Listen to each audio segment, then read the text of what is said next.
Today, official opposition party leader Pierre Poilievre had a press conference here in Brampton on the issue of crime. So Canadians are suffering with high crime, and many families, they are victim of that crime. Even what are the self-defense laws? So he talked about the self-defense laws, what should be the self-defense laws, and how, if they come to the power or they want to work along with the present government, the Liberal government, Mark Carney government, they are ready to work with them to change the laws, to change this criminal code, to bring the bail reforms. And on the issue of crime, it's very important that Canadians should feel safe. Let's see the full report. This is Nitin Chopra. Hi, Nitin. Hi. What are your plans for the judicial reforms? Recently, Premier Ford, he blasted the judiciary. He quoted that judges are politically appointed and running judiciary with political agenda. Like judges gave less punishment because of criminals' immigration status. If you are on a work permit, less punishment. Visitor to this country, less punishment. If you are a student visa, less punishment. Whenever premier or leaders don't have a trust on judiciary, so how can a common man can trust a judicial process? Well, look, I share some of the frustration, but let's be clear. The judges are interpreting liberal laws. It's liberal laws, C-75, that allows criminals who've committed 150 or 200 offenses to be released within minutes of their latest arrest. That is a liberal law. So when a judge gives bail, they're just following the liberal law. It is the liberal law, C-5, that allows serious violent offenders to have house arrest or to get early parole. It is a liberal law that allowed Paul Bernardo to go from a maximum security penitentiary to a medium penitentiary where he'll be able to play sports and cook for himself and enjoy the freedoms he robbed from other people. Those are liberal laws. So let's, sure, we can blame others, but the blame is with the Liberals. And by the way, Mark Carney has done nothing to reverse the laws brought in while he was the economic advisor to the Liberals. So let's put the blame where it belongs. As for this ridiculous ruling that suggested that someone should have a lower conviction or sentence because they were a temporary resident in our country from another nation, that is outrageous. It is ridiculous that in our liberal justice system, someone gets a lower conviction simply because they came from another country. And that is why Michelle Rempel, conservative immigration critic, is introducing a law that will ban judges from giving sentencing discounts to people on the basis of their immigration status. Frankly, anyone who is visiting our country from abroad and applying for immigration who commits a crime should be deported from our country. And I want to start by saying, Tanvir, your home is your castle. Your home is your castle. And you have the right to defend your family in your home. And right now, unfortunately, that is not the case. Our purpose as conservatives is to bring back a country where hard work gets you a beautiful house on a safe street under our proud flag. That when you come home and put the key in the door and you turn it, you're filled with peace, knowing that you can leave all of the day's troubles behind. That your biggest problem will be how you get the kids to eat all of their dinner, finish their homework, and get to bed on time. I confess that we fail on the last one regularly in the Poilievre household, but these are the kinds of problems that we all want to have. Unfortunately, there are bigger problems that people face after 10 years of disastrous liberal government that has driven costs, crime, immigration, and employment through the roof. People worry. They worry that they can't afford a home in the first place, that if they do have a home, they can't afford to put food on the table because of high liberal taxes and inflation. They worry about losing their jobs because of liberal taxes and temporary foreign worker programs that take jobs away from Canadians. They worry that even if they have a job, a home, and food on the table, that they're not safe in their homes. They worry that their car might be gone from the driveway when they wake up in the morning.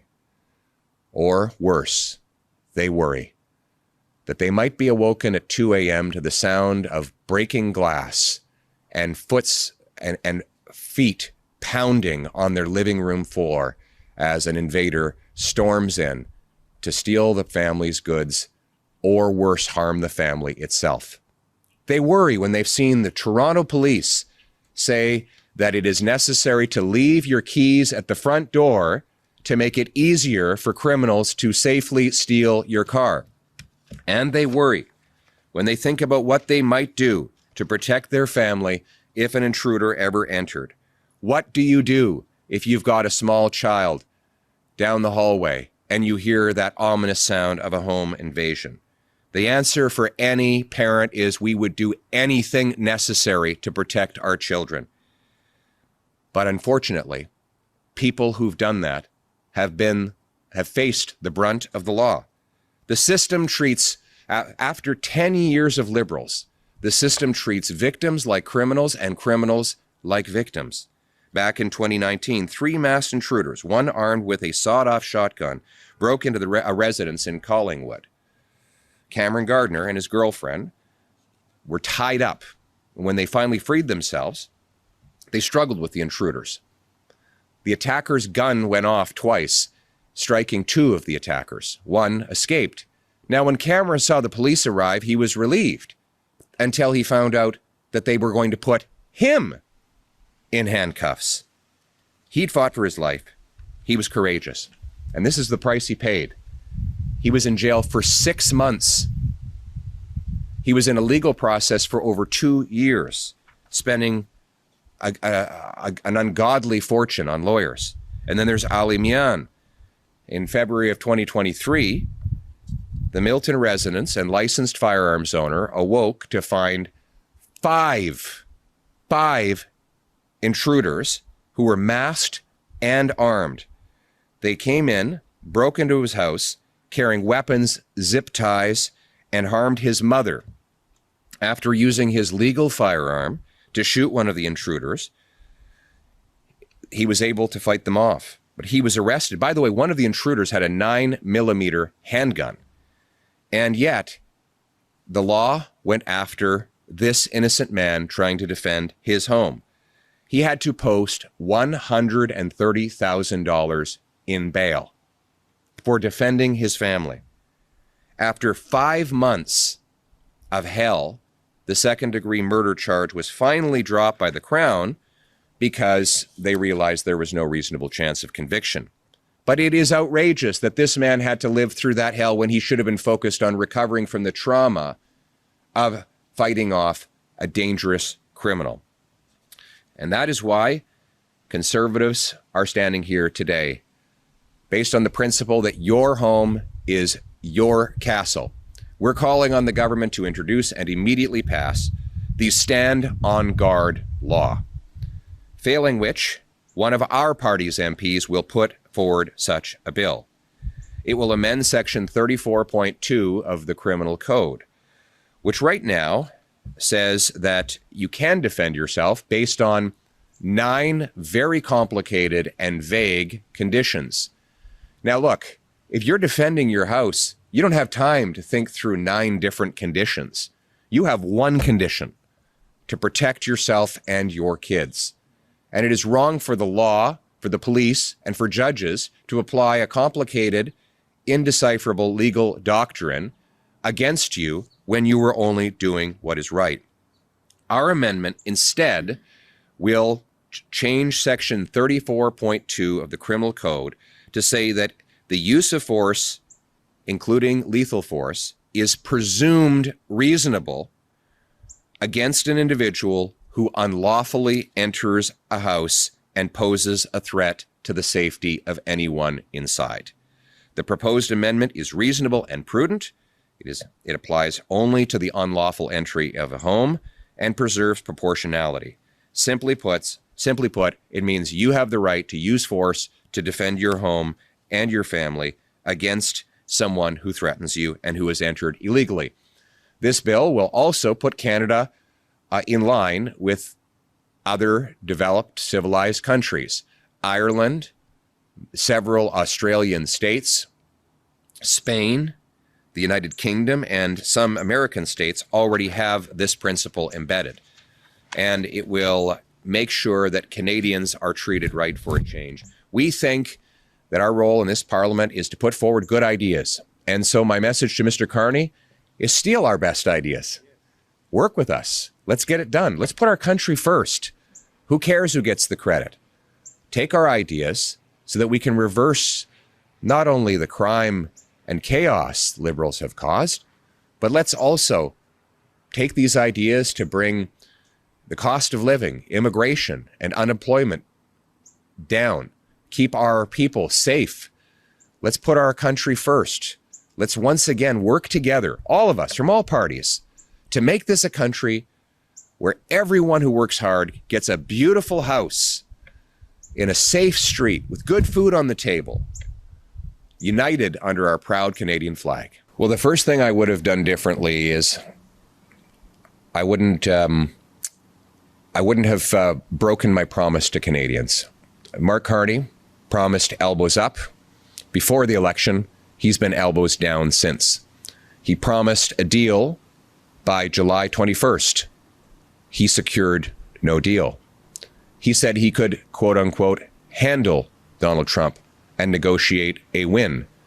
Yet since Mark Carney became Prime Minister, tariffs have doubled on Canadian industries. Regrettably, Mr. Carney's weakness has now encouraged the Chinese government to come after us with higher tariffs on our farmers and fish harvesters.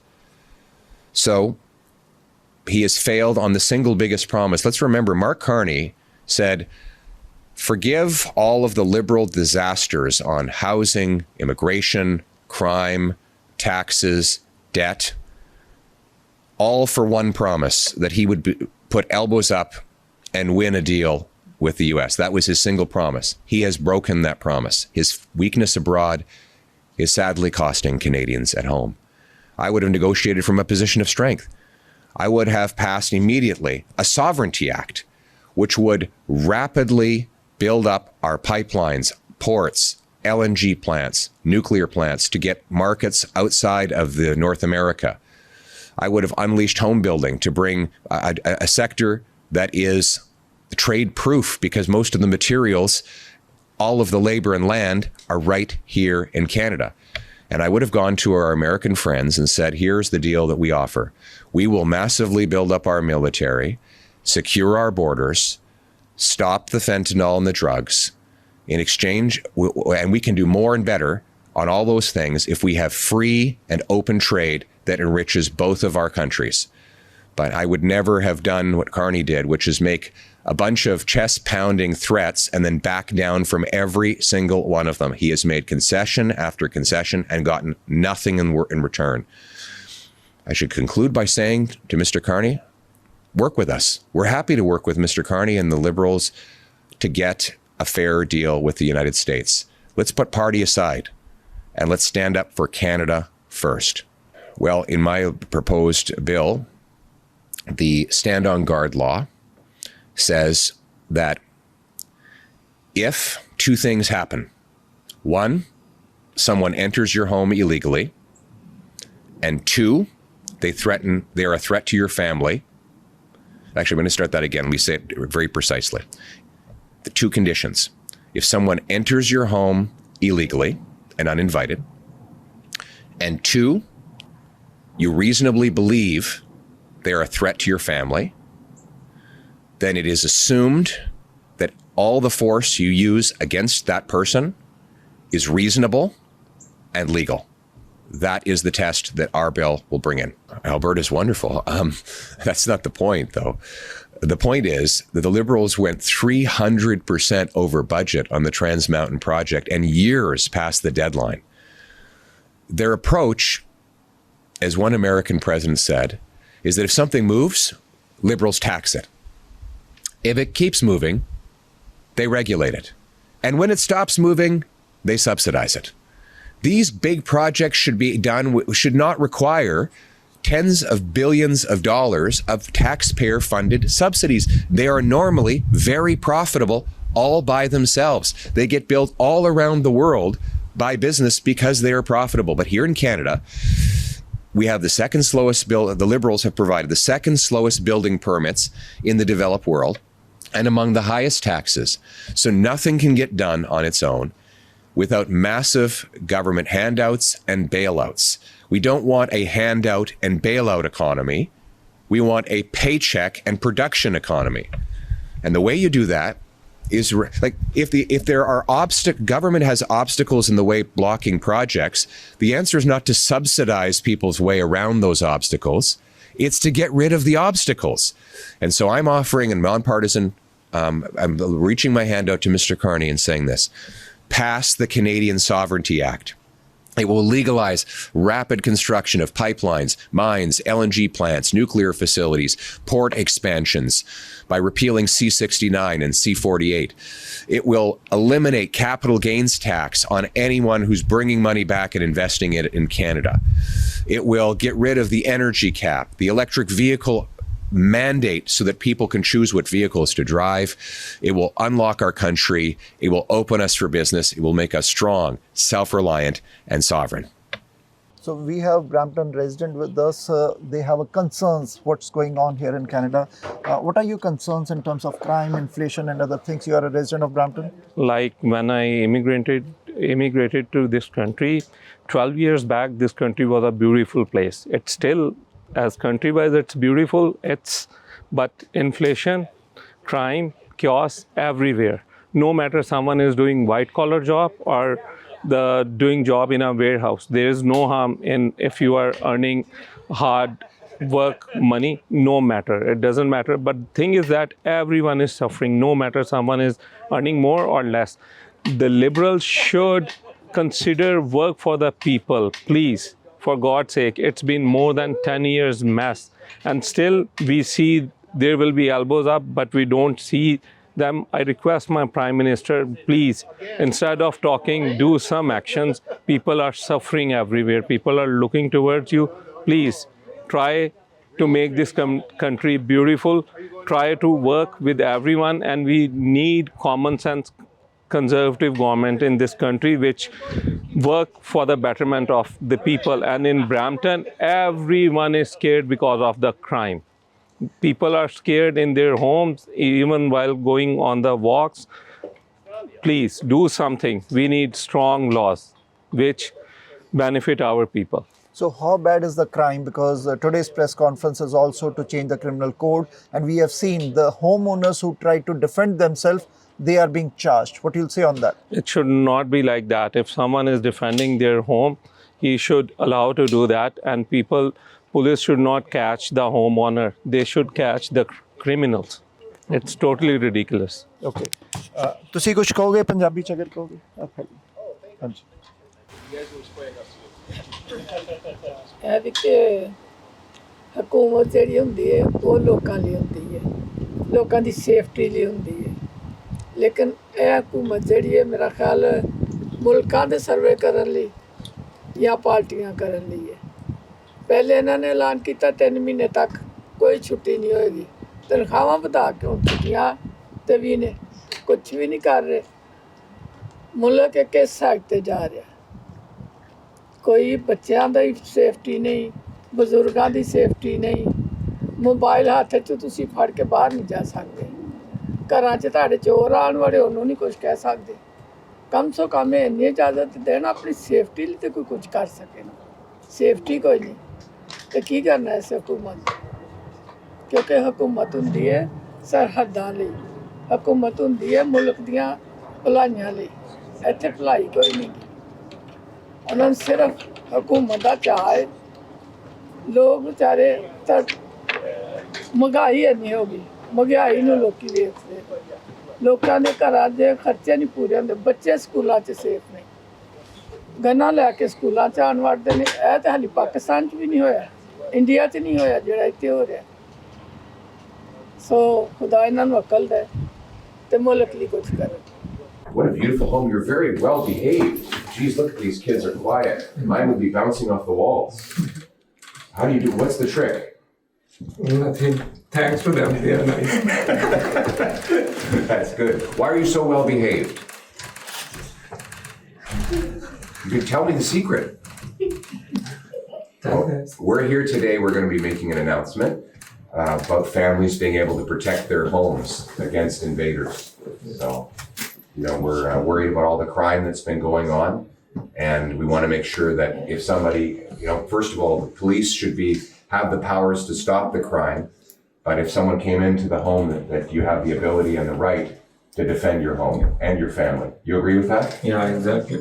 You agree with that? Yeah, absolutely. Because there have been cases where somebody defends their home and then they get in trouble with the law. Yeah. So we want to make sure that we treat the victims properly. Right now, the law treats the victims like criminals and the criminals like victims. And we want to reverse that. What do you think, Tanvir? Yeah, it should be jail time, not bail. For the bad guys? Yeah. Yeah. We will be locking up the bad guys. And 3 strikes you're out as well. 3 violent offenses, and the person should go away for jail for at least 10 years. No bail, no probation, no parole, no house arrest, jail, not bail. You agree? Exactly. Yeah. Okay, good. We're going to make it happen. So thank you for opening up your beautiful home. Great to be with you. Thanks for coming, everybody. All right, my goodness. So you're going to have to tell me the secret. Thanks to them, they are nice today. Otherwise, kids are saying. Oh, my kids are very nice. They're just they're very hyper. Yeah. Probably serves me right. I was too when I was a kid. Good to see you, Tanvir. Many blessings. Good to see you. Thanks, Yes, Eric. while I'm here,